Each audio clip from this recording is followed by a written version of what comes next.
Okay, here's a quick peek under the hood of my hives today. It's about 12 degrees Celsius, really windy. It went from about minus 20 degrees Celsius in the wind chill to minus 12 right now today.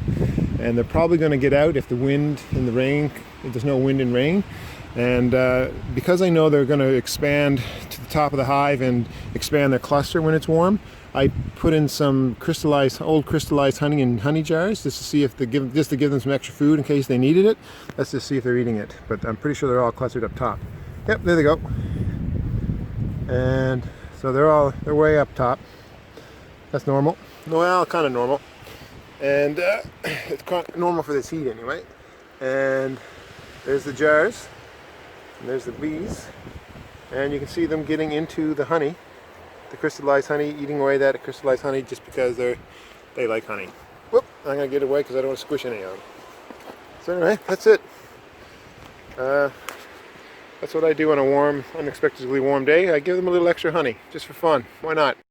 All right, it's January 24th, 2018. It's 4 p.m. and it's raining, and it's 5 degrees Celsius. And I'm gonna slip in these little bricks of candy, or sugar I mean,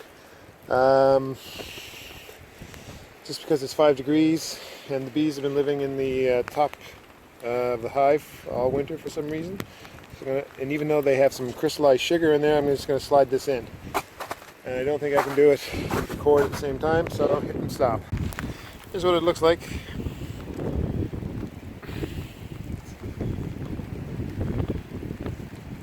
Let me see if I can up the contrast. There we go. So I think the cluster looks small because they're cold. But anyway, I put that sugar in there, and you can see here's one of the jars of crystallized honey that I had in there. You can see they've eaten away most of that. Well, a fair bit of it anyway. And there's another bottle in there. I might see if I can take it out before I close them up.